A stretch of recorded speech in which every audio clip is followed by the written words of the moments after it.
பேசுற முஸ்லீம் உயர்ந்தவன்னு தமிழ் பேசுற முஸ்லீம் தாழ்ந்தன்ற ஒரு நிலைப்பாடு இன்னும் இருக்குன்னு. இன்னும் நம்ம நுழைய முடியாத இடங்கள்லாம் பள்ளிவாசல் ஒரு குறிப்பிட்ட பள்ளிவாசல்ல பதில் இருக்கு. நம்ம போனாலே அடிச்சு வரட்ட மாதிரி எல்லாம் இருக்காங்க.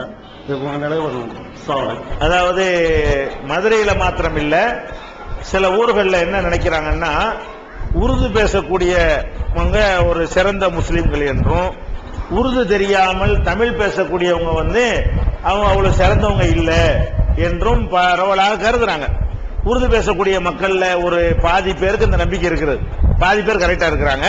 ஒரு சரிபாதி உருது பேசுறவங்க என்ன நினைக்கிறாங்கன்னா, நீங்க இந்த தமிழ் பேசுறீங்க, உருது தானே இஸ்லாமிய பாஷை அப்படின்னு நினைத்து கொண்டு என்ன செய்யறாங்க, அவங்க அப்படி நினைக்கிறாங்க. இது சரியான்னு கேட்கிறாங்க. முதல்ல மலைக்கு இஸ்லாத்தை பொறுத்த வரைக்கும் மொழியின் அடிப்படையில் எந்த சிறப்பும் கிடையாது. எல்லா மொழியிலையும் அல்லாஹ் தூதர்கள் அனுப்பியிருக்கிறான். ரசூல் ஸல்லல்லாஹு அரபி தெரிஞ்சதுனால அரபியில் அனுப்பிட்டான். அதுக்கு முந்தின நபி இப்ராஹிம் நபிக்கு அரபியா தெரியும், இஸ்மாயில் நபிக்கு அரபியா தெரியும். அவங்கவுங்களுக்கு என்ன பாஷை தெரியுமோ அந்த பாஷையில் அல்லாஹ் வேதத்தை கொடுத்தான். அப்ப குர்ஆன் இப்படி அரபியில் வேதம் வந்திருக்கிறதோ, அதே மாதிரி உலகத்தில் உள்ள எல்லா மொழிகள்லையும் வேதம் வந்திருக்கிறது. எல்லா மொழிகள்லையும் நபிமார்கள் வந்திருக்கிறாங்க. எல்லா மொழி பேசக்கூடிய மக்களையும் அல்லாஹ் அங்கீகரிச்சிருக்கிறான். அதனால மொழி, இந்த மொழி பேசினா சிறந்தவங்க, நீங்கள் அரபி பேசுறவங்களா இருந்தா கூட இங்க சிறந்தவங்க கிடையாது. உருதை விட்டு தள்ளுங்க, உருதுக்கு ரசூலுல்லாஹ்வுக்கு சம்பந்தம் இல்ல.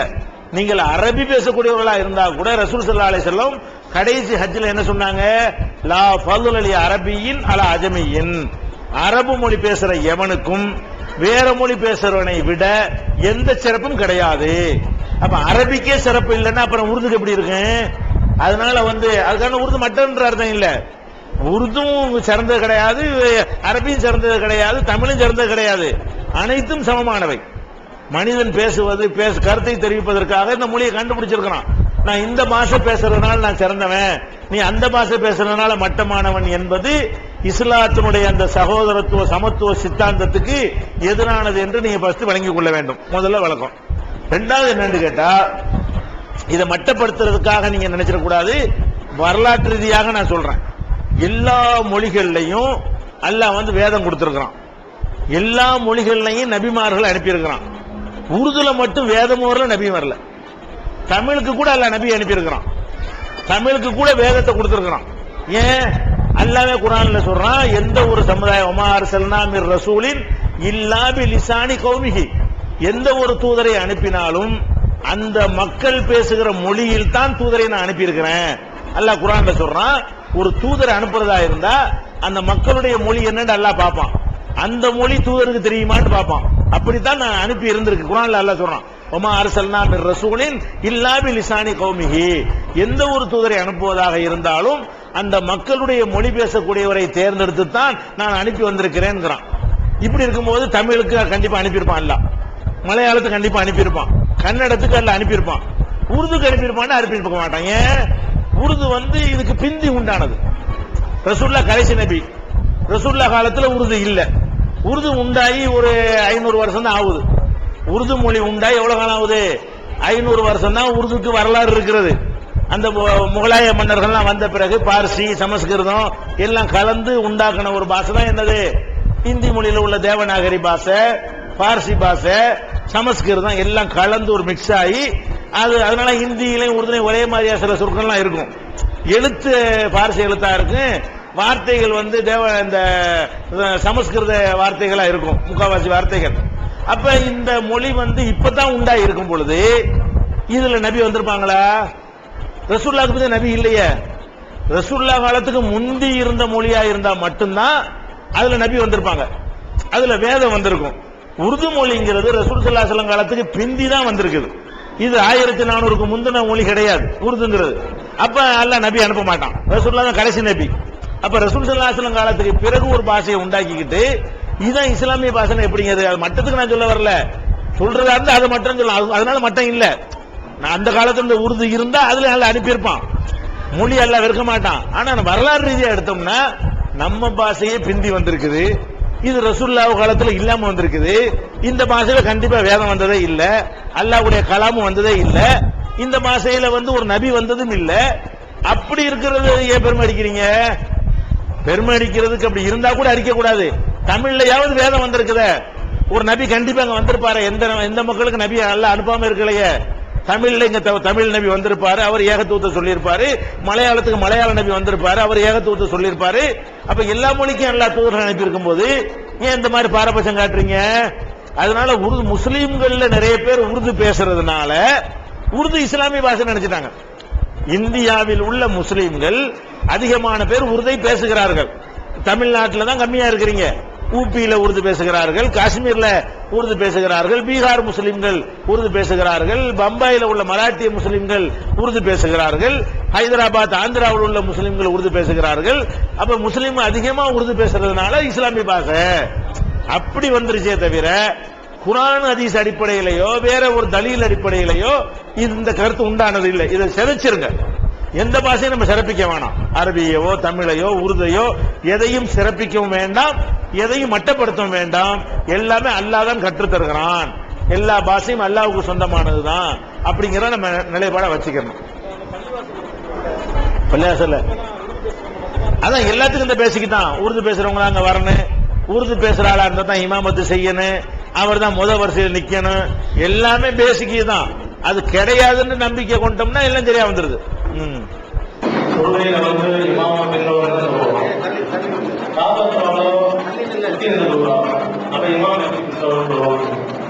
தொழுகையா இருந்தா ஒருத்தர் இமாமா இருப்பாரு, மாமுலாம் பின்னாடி தான் நிப்பாங்க. மாமுலாம் என்ன செய்வாங்க?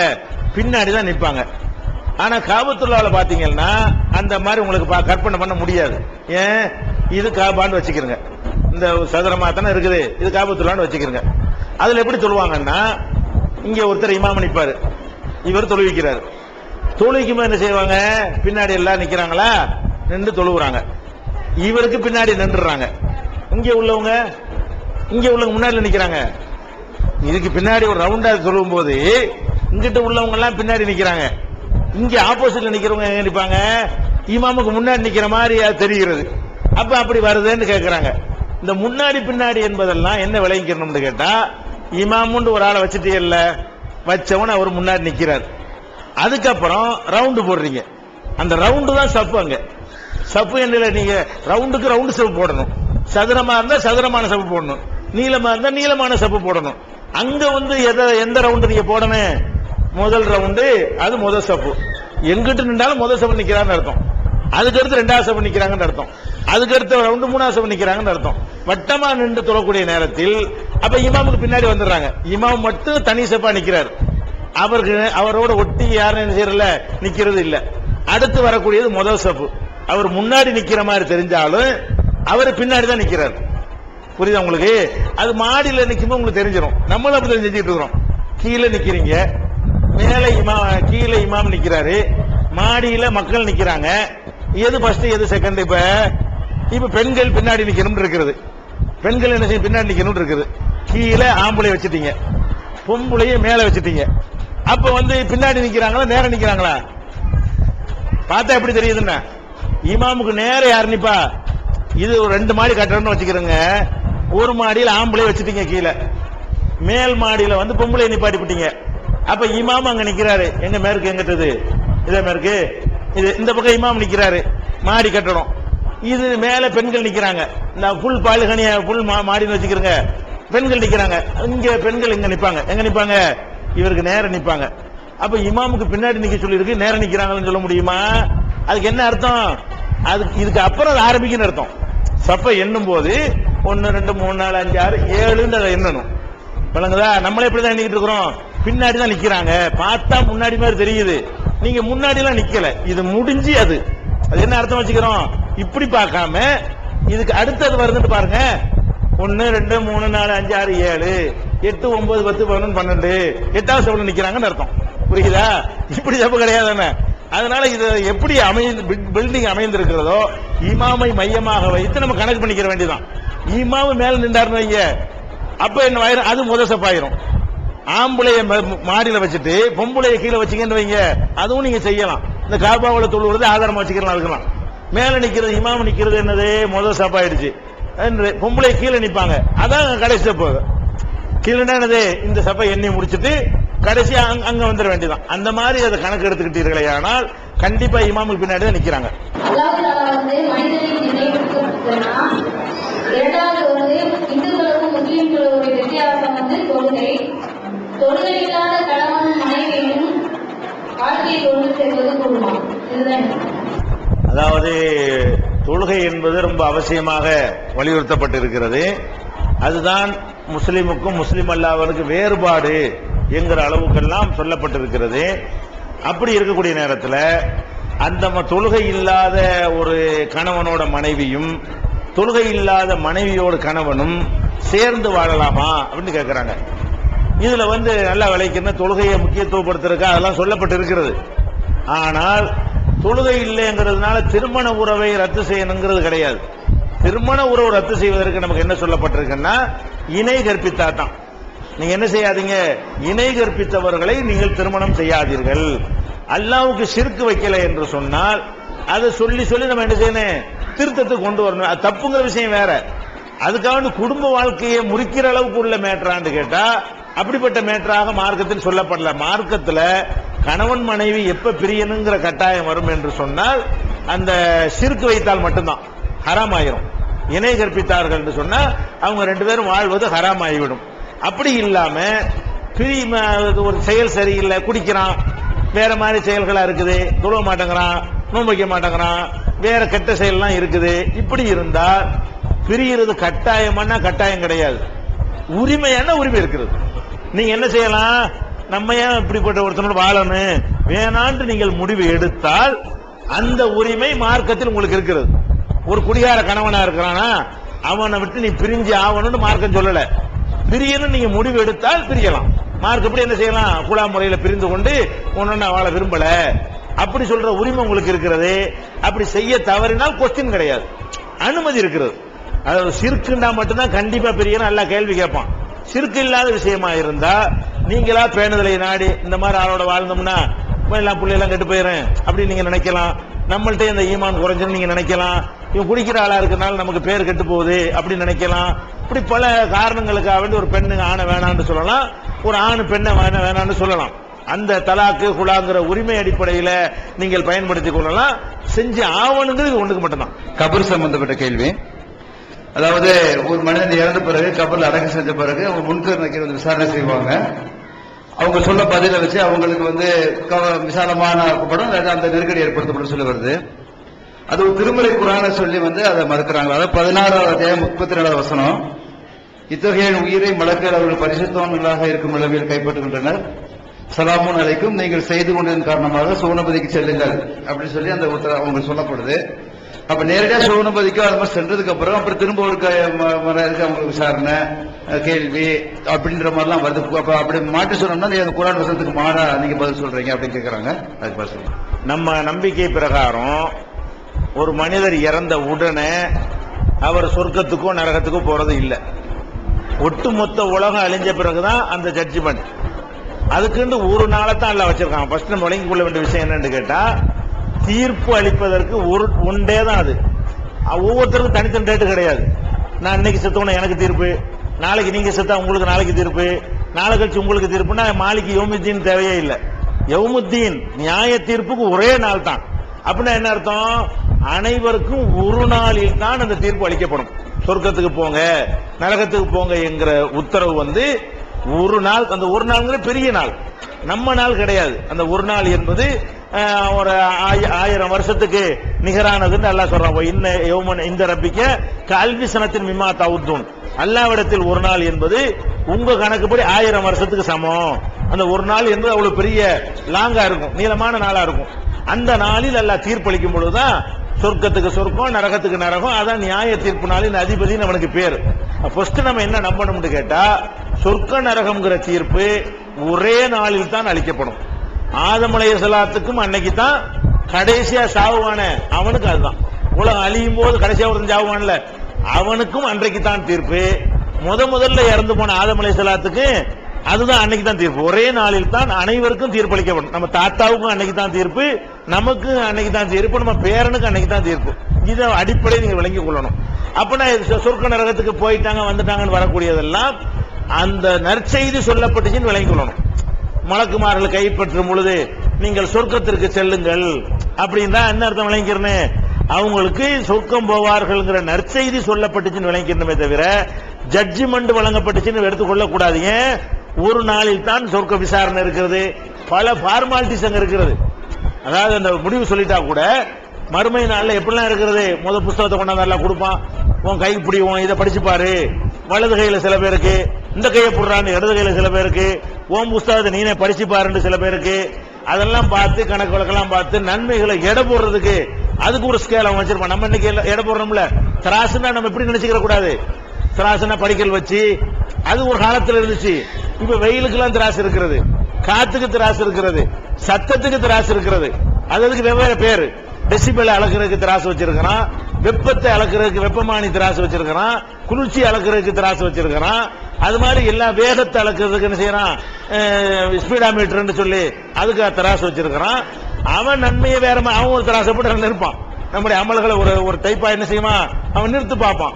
அப்ப திராசுல போட்டு எடை போட்டு அதுக்கெல்லாம் கணக்கெல்லாம் பண்ணி பேப்பர்லாம் வாங்கி ஃபைல் பாஸ் எல்லாம் சொல்லி நீ இங்கிட்டு போடான்னு அங்கிட்டு போடான்னு சொல்லி இவ்வளவு ஃபார்மாலிட்டிக்கு பிறகுதான் ஒருவன் சொர்க்கத்துக்கு போவான்.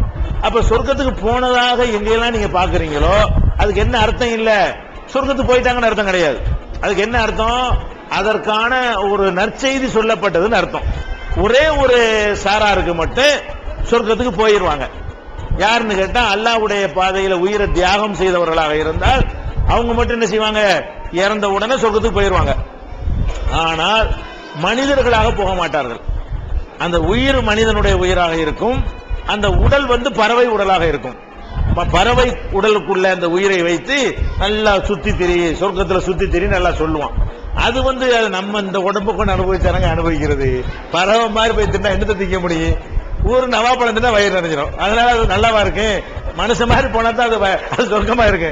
அது ஒரு அந்தஸ்துக்காக எல்லாம் கொடுக்கலாம். பறவை மாதிரி கொடுத்து என்ன செய்வான், அந்த மாதிரி சொர்க்கத்துக்கு போனாங்கன்னு ஒண்ணு வருது.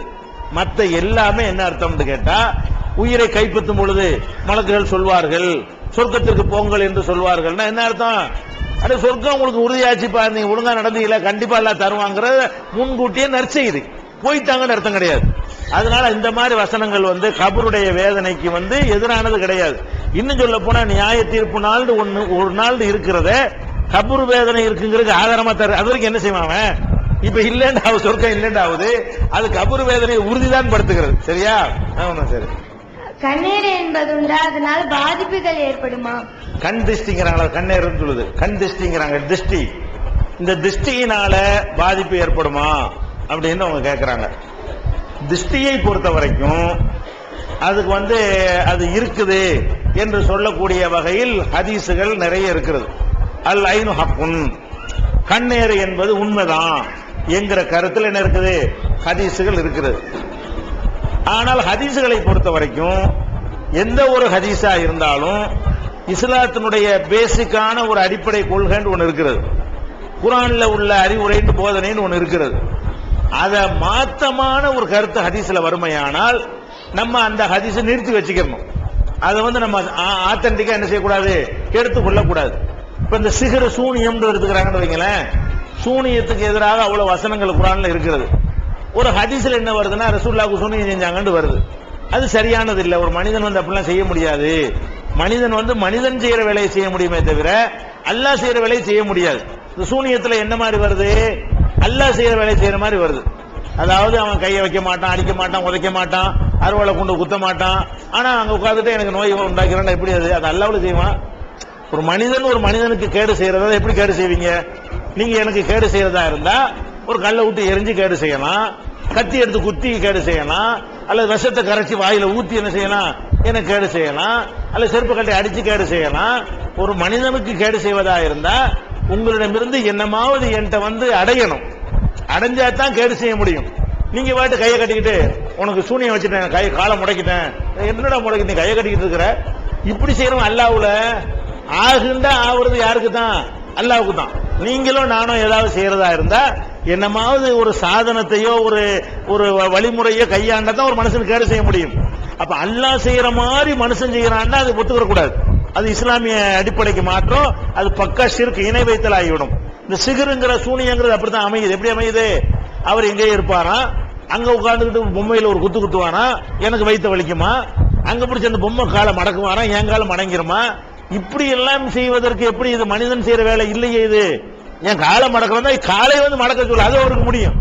காலை மடக்க சொல்லு, காலை வச்சு வெட்ட சொல்லு, அது மனிதனுக்கு எல்லாம் கொடுத்துருக்கான், உனக்கு சக்தி இருந்தா செஞ்சுட்டு போ. அதை செய்யலாமே தவிர நம்ம டச் பண்ணாம, ஒரு பொருள் மூலமாக டச் பண்ணாம, சும்மா மனசால் மட்டும் டச் பண்ணி ஒருத்தனை வீழ்த்துவது என்பது ரப்புக்கு மட்டும் உள்ளது. அல்லாஹ் குர்ஆன்ல என்ன சொல்றான், வலம் யகுல்லு குஃபுவன் அஹத், அவனுக்கு நிகரா யாரும் இல்ல, அவனை போல யாரும் லைஸக மிஸ்லிஹி செய்வோம்.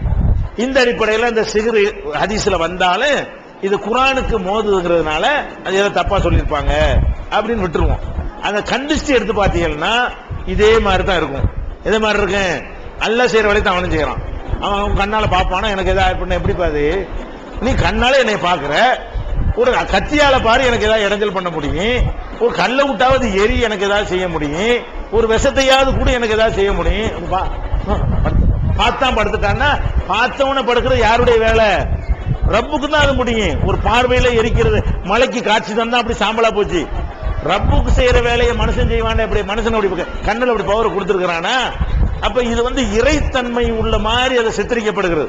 ஒரு மனிதனுக்கு என்ன சக்தின்னு நமக்கு தெரிகிறது, அதை விட கூட இருப்பதாக சொல்ல வறுமையானால் அந்த செய்தி வந்து இது சிற்கு இறைவனுக்கு ஈக்குவல் ஆக்குதுன்னு ஒண்ணு விளங்கிக்கணும். ரெண்டாவது, நடைமுறையிலையும் பாருங்க என்ன செய்யறாங்க. ஒரு அழகான ஒரு குழந்தை இருக்குன்னு வைங்க, ஒரு அழகான வீடு இருக்குன்னு வைங்க, அதை யாராவது பார்த்துட்டாங்கன்னா என்னமோ நடந்துரும். அழகானதை பார்த்து விட்டார்கள்னா இப்படி நடந்துருங்கிறீங்க. ரொம்ப அழகான கொடைக்கானல லட்சம் பேர் பார்க்கறான் ஒரு நாளைக்கு, அழகான ஊட்டியை போய் கோடி பேர் பார்க்கறான், அதுல அழிஞ்சு பசுமா போச்சா, பார்த்து ரசிக்க தானே செய்யறான். ஊட்டி கண்ணுக்கு ஏதாவது பவர் இருந்தா ஊட்டி சாம்பலா போயிருக்கும். ஏன் அம்புட்டு பேர் போய் பார்க்கறான், அம்புட்டு மலரையும் பார்த்து ரசிக்கிறான், பார்த்து பார்த்து இப்படி ஏங்குறான், என்ன பூ, என்ன கலர், என்ன குளுமை, என்ன காஷ்மீர் சுடுகால போயிருக்குமே.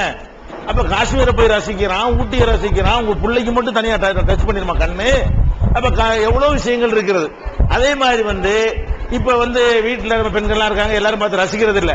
இந்த சினிமா நடிகைகள் அம்புட்டு பேரும் பார்க்கறான், பார்த்து பார்த்து ரசிக்கிறான். ஏன் உலகம் பூரா பார்க்கறான், என்ன நடந்துச்சு அவளுக்கு, அதனால என்ன நடந்துச்சுங்கிறேன். சினிமா நடிகைக்கு உலகம்லாம் பார்த்ததுனால சினிமா நடிகை எல்லாம் போய் கண்டிஸ்டிக்கு ஆளாகி படுத்து கிடக்கிறாள், உங்களை விட நல்ல ஆட்டம் போடுறாள். அப்ப இல்லைன்னு இல்லையா, இதனால எல்லாம் ஒண்ணு ஆகாது. அழகான தாஜ்மஹால், மார்க்கத்தில் தாஜ்மஹால் கிடையாது, ஆனா அழகா இருக்குன்னு தான் ரசிக்கிறான். உலகத்துல அத்தனை கண்ணு அதுல படுது தாஜ்மஹால் மேல. நீங்க கட்டுற இந்த 10 லட்சம் ரூபாய் பில்டிங்ல கண் பட்டு அப்படி எரிஞ்சு போயிரும்னா தாஜ்மஹால் போயிருக்குமே. தாஜ்மஹால் 50 பேர் பாக்குறானே, அதுக்கு ஏன் திருஷ்டி வரல? அப்ப கண்ணு முன்னாடியும் பாக்குறோம், எத்தனையோ நல்லதுகளை பாக்குறோம். இப்ப நீங்க பாக்குறீங்க, வாட்ச் நல்லா இருக்கு, சட்டை நல்லா இருக்குன்னு நினைக்கதான் செய்யறோம். சட்டை சாம்பலா போச்சா? அப்படி ஏதாவது ஆயிடுச்சா? நல்ல பொருள் வச்சுக்கிறவன் எல்லாம் ஒண்ணும் இல்லாம போயிடுச்சா? நல்லதுலாம் கண் திருஷ்டி வரும்போது நல்ல அழகான புள்ளையை பெற்றுட்டு உங்களுக்குள்ள ஒரு பொட்டு ஒண்ணுப்பா கருப்பா, எதுக்கு? கண்ணு படக்கூடாதான். இப்படி எல்லாம் பூசணிக்காய கட்டி தொங்க விடுற, கண்ணு படக்கூடாது. இதெல்லாம் வந்து இப்படி எல்லாம் ஒரு கண்ணுக்கு எல்லாம் சக்தி கொடுக்கல. கண்ணுக்கு பாக்குற சக்தியை கொடுத்துருக்கான், அவ்வளவுதான். வேற எந்த சக்தியும் கண்ணுக்கு என்ன இல்ல, எரிக்கிற சக்தி எல்லாம் கொடுக்கல. அந்த காலத்து சாமியாரோட பார்த்து நினைச்சிருவாங்க, எரிச்சிருவாங்கன்னு சொல்லுவாங்க. அதெல்லாம் அப்படி சக்தி கண்ணு கிடையாது. கண்ணை கொண்டு பார்க்கலாமே தவிர வேற என்ன கண்ணை கொண்டு செய்ய முடியும்? ஒன்னும் செய்ய முடியாது. பார்க்கலாம், ரசிக்கலாம். கண்ணை கொண்டு அழிக்க முடியுமா? அழிக்க முடியாது. அப்படி அல்லாஹ் வந்து கொடுக்கவே கிடையாது. அப்ப அல்லாஹ் வந்து மனிதனுக்கு இன்னதான் கொடுத்திருக்கான் என்பதை வந்து அல்லாஹ்வும் சொல்லி காட்டுகிறான். அல்லாஹ் செய்யற மாதிரி அல்லாஹ் என்ன செய்வான், பார்த்தாலே என்ன செய்வான், அழிச்சிருவான். என்னை பார்க்கணும் தான் கேட்டார் மூசா நபி, சாம்பலா போயிருவேன்ட்டான் அல்லாஹ். அது மாதிரி உள்ளதெல்லாம் ரப்புல் ஆலமீனுக்கு தான் அந்த மாதிரி பவர் இருக்கே தவிர கண்ணு பார்த்து செஞ்சிருந்தது, சூனியம் வச்சு செஞ்சிருவாங்க என்பதெல்லாம் ஏதோ சில பேர் வந்து நுழைந்து அந்த ஹதீஸ்ல ஏதோ விளையாண்டு இருப்பார்கள். குர்ஆன் மாதிரி ஆத்தன்டிக்கானது கிடையாது, ஏதோ ஒருத்தர் 2 பேர் அறிவிக்கிறது தான் ஹதீஸ். அதனால ஹதீஸ்கள் குர்ஆனுக்கு முரண்படுமான்னு ஒரு புத்தகம் போட்டிருக்கிறோம். அதுல தெளிவா விவரமா இது குறித்து என்ன செய்யிருக்கு, ஆதாரங்கள் இருக்கு, பாத்துக்கிறேன். இந்த தவீத்னா என்ன, இந்த தவீத் மற்ற ஜமாத்துக்கு எப்படி பாடுபடுது, இந்த தவீத் எப்படி உண்மையிலே கொண்டு போய் சுகத்துல சேர்க்குமா, இந்த ஜமாத்துல இந்த தவீத் தான் உண்மையானதா, மற்ற ஜமாத்து எப்படி, இந்த விளக்கம் எனக்கு வேணும். அதாவது இஸ்லாத்தின் பெயரால பல இயக்கங்கள் இருக்கிறாங்க. ஒவ்வொருத்தரும் நாங்க தான் சரியான இயக்கம் கொண்டு வர நினைத்து கொண்டு சொல்லிக் கொண்டும் இருக்கிறார்கள். அப்ப வந்து இவர் இப்ப இஸ்லாத்துக்கு வந்திருக்கிறார், கிறிஸ்தவ மார்க்கத்தில் இருந்து இஸ்லாத்திற்கு வந்திருக்கிறார். அவர் என்ன கேட்கிறாருன்னா, இவ்வளவு ஜமாத் இருக்கும் பொழுது நீங்க தான் கரெக்டான இஸ்லாம் நான் எப்படி எடுத்துக்கோ, எதை வைத்து நம்ம நம்புவது, உங்களுக்கும் வேற ஜமாத்துகளுக்கும் என்ன வேறுபாடு, வித்தியாசம் என்ன அப்படின்னு கேட்கிறார். என்ன வித்தியாசம்னா எல்லா இயக்கங்களுக்கும் வேறுபாடு இருக்குதுங்க. ஒரு இயக்கண்டாலே வேறுபாடத்தான் இருக்கும். இப்ப ஷாபிக்கும் ஹனபிக்கும் வேறுபாடு இருக்குல்ல, ஹனபிக்கும் மாலிக்கும் வேறுபாடு இருக்குல்ல, ஷாதிலியாவுக்கும் காதிலியாவுக்கும் வேறுபாடு இருக்குதுல, ஜமாத் இஸ்லாமிக்கும் தப்லீக்குக்கும் வேறுபாடு இருக்குதுல. அவங்க வேறுபாடு இருக்கிறனால வெவ்வேறையா இருக்கிறாங்க. அவனுக்கு சில கொள்கை இவனுக்கு சில கொள்கைன்னு இருக்கும். ஆனா அந்த வேறுபாடு உள்ள எல்லாரும் ஒன்னா சேருவாங்க. வேறுபாடு இருக்கு அவங்களுக்குள்ள. அந்த வேறுபாடு உள்ள எல்லாரும் என்ன செய்வாங்க? ஒன்னா சேருவாங்க. எதுல ஒன்னா சேருவாங்கன்னா தௌஹீத் ஜமாத்தை அழிக்கிறதுல ஒன்னா சேருவாங்க. தௌஹீத் ஜமாத்தை எதிர்க்கணும்னு சொன்னா ஷாபியும் ஒன்னாயிரும், ஹனபியும் ஒன்னாயிரும், காதிரியாவும் ஒன்னாவும், ஷாதிலியா ஒன்னாவும், தமுமுக ஒன்னாவும், முஸ்லிம் லீக் ஒன்னாவும். தேர்தல் அடிச்சுக்கிறாங்க ரெண்டு பேரும். நம்மளை அழிக்கிறன்னு வரும்போது வாங்க நீல் வாயில் நம்ம ஒண்ணு ஆகுது. அப்ப என்ன விளங்குதுன்னு கேட்டா எல்லாரிடமிருந்து நம்ம டிஃபரெண்டா இருக்க போய் தான் அவர்களால் ஒன்று சேர முடிகிறது. நம்மளோட மட்டும் ஒன்று சேர முடியவில்லை. ஃபர்ஸ்ட் விளங்கி கண்டிப்பா அவங்களுக்கு மத்தியில வித்தியாசங்கள் இருந்தாலும் அதுல ஒரு பேசிக்கலா உங்களுக்கு வித்தியாசம் கிடையாது. சில ஆதாயங்களுக்காக வேண்டி சில சில சில்லறை விஷயங்கள்ல வித்தியாசம் இருக்கிறது. நம்மள உள்ள வித்தியாசம் என்ன தெரியுமா? நம்ம என்ன சொல்றோம்னு கேட்டா குர்ஆன்ல உள்ளது மட்டும்தான் மார்க்கம், வேற எதுவும் மார்க்கம் இல்லை. நபிகள் நாயகம் சொன்னது செஞ்சது மட்டும்தான் மார்க்கம், வேற எதுவும் மார்க்கம் இல்லை. இப்படி அவர்கள் யாரும் சொல்ல மாட்டார்கள். எந்த கூட்டத்தை எடுத்துக்கொண்டாலும் குர்ஆன்ல உள்ளது நாங்க எடுத்துக்கிறோம், நபி சொன்னாலும் ஏத்துக்கிறோம், சஹாபி சொன்னாலும் ஏத்துக்கிறோம், இமாம் சொன்னாலும் ஏத்துக்கிறோம், அஜர் சொன்னாலும் ஏத்துக்கிறோம், அந்தந்த இயக்கத்துடைய தலைவர்கள் சொன்னாலும் நாங்கள் ஏற்றுக்கொள்வோம் அப்படின்னு சொல்லி பல பேரை பின்பற்றக்கூடிய வகையில் எல்லாம் ஒன்னா இருக்கிறாங்க. எல்லாருடைய கொள்கை என்னவா இருக்குன்னு கேட்டா குர்ஆன் ஹதீஸ் மட்டும்தான்.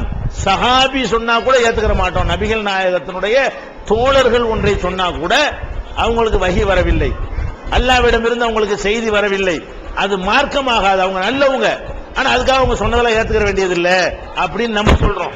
இப்படி ஒருத்தராவது சொல்றாங்களா? இல்ல. அதாவது குர்ஆன் ஹதீஸ் மட்டும்தான் மார்க்கம், வேற எதுவும் மார்க்கம் இல்லை. நெகட்டிவாக நம்ம மட்டும்தான் சொல்லுகிறோம். அது எப்படி இருக்குன்னு கேட்டா இஸ்லாமிய கொள்கைக்கும் மற்ற கொள்கையை நீங்க எடுத்து பார்த்தீங்கன்னா இதை நீங்க கண்டுபிடிக்கலாம். எல்லாரும் உங்களுக்கு எதிராக ஒன்று சேருவாங்க. முஸ்லீம் பிரச்சனை வரும் பொழுது யூதர்கள் ஒன்னா சேருவாங்க, கிறிஸ்தவர்கள் ஒன்னா சேருவாங்க, இந்துக்கள் ஒன்னா சேருவாங்க, பௌத்தர்கள் ஒன்னா சேர்ந்துக்குவாங்க, ஜைனர்கள் ஒன்னா சேர்ந்துக்குவாங்க. இன்னைக்கு வரைக்கும் மீடியாக்கள் எதை எடுத்துக்கணும், அனைவரும் ஒன்னு சேர்ந்து கொண்டு உங்களை மட்டும் தனியா காட்டுவாங்க. ஏன் காட்டுறாங்க தெரியுமா? இஸ்லாமும் நெகட்டிவா தான் இருக்குது. இஸ்லாம் அல்லாஹ் வணங்குன்னு சொல்லல, அல்லாஹ்வை தவிர எல்லாம் இல்லங்குது. அப்ப எல்லாரும் இல்லட்ட கோவம் வரத செய்யும். அவன் என்ன செய்வான்? உன் இதை நீ வணங்கி என் இதை நான் வணங்கிறாங்கன்னா சண்டை வர வாய்ப்பு கிடையாது. வேற வேற கடவுளா இருந்தாலும் இவன் என்ன செய்வான்? உன் கடவுள் நீ வணங்கிக்க, உன் கடவுள் நீ வணங்கிக்க, என் கடவுள் நான் வணங்கிறேங்கிறான். நீங்க என்ன சொல்றீங்க? கலிமாவை லா இலாஹங்கிறீங்க. ஒன்னும் கிடையவே கிடையாது. வணக்கத்திற்குரியவன் யாரும் இல்லை அல்லாஹ்வை தவிர. அதுல என்ன மெசேஜ் வைக்கிறீங்க? அல்லாஹ் வணங்குறது சரி, மத்த எல்லாம் தப்பு, அனைத்தும் பொய், அனைத்தும் தெய்வம் இல்ல. அப்ப அனைவரும் ஒன்ன சேர்த்தன செய்வான். அந்த மாதிரிதான் தௌஹீத் என்பதும். எப்படி இஸ்லாத்திற்கும் குஃபுருக்கு மத்தியில எல்லாரும் எத்தனை மதங்களா இருந்தாலும் உங்களை எதிர்க்கிற விஷயத்தில் ஒன்னு சேருகிறார்களோ அந்த மாதிரி தான் தௌஹீதும் சொல்லுகிறது. அல்லாஹ்வை தவிர யாரையும் வணங்காதே, ரசூலை தவிர யாரையும் கட்டுப்படாதே, வேற யாருக்கும் கட்டுப்பட முடியாதுன்னு சொல்ற காரணத்தினால ரசூலை தவிர பலருக்கு கட்டுப்பட்டு கொண்டிருக்கிறார்கள். அல்லாஹ்வை தவிர பலரை வணங்கி கொண்டிருக்கிறவர்களுக்கும் ரசூலை தவிர பல தலைவர்களை வைத்திருக்கக்கூடியவர்களுக்கும் நம்ம மேல கோபம் வருகிறது. அடிப்படையில் வேறுபடுகிறோம், முக்கியமான விஷயத்தில் வேறுபடுகிறோம். இதை எந்த இயக்கமும் சொன்னது கிடையாது. தௌஹீதுக்கு நெருக்கமான இயக்கம்னு சொல்லிக் கொண்டால் கூட அவங்க கூட இந்த சஹாபாக்கள் சலபின்னு பல்டடிச்சுக்குவாங்க. குர்ஆன் ஹதீஸ் மட்டும்னு சொல்ல மாட்டார்கள். குர்ஆன் ஹதீஸை தவிர எதுவும் ஆதாரம் இல்லைன்னு சொல்ல. நம்ம என்ன செய்யறோம்? மார்க்கம்னு ஒண்ணு சொன்னா குர்ஆன்ல காட்டு, இல்லாட்டி நபி சொன்னா காட்டு. அபூபக்கர் அதெல்லாம் பேசாத, உமர் அதெல்லாம் பேசாத, அபூ ஹனீஃபா அதெல்லாம் பேசாதன்றோம். நம்ம என்ன செய்வோம்? குர்ஆன்ல இருக்குதா கொண்டாந்து காட்டு, நபிகள் நாயகம் ரெஃபரன்ஸ்ல கொண்டாந்து காட்டணும். நபிகள் நாயகம் சொன்னாங்களா கொடு, வேற எதுவும் எங்களுக்கு தேவையில்லை.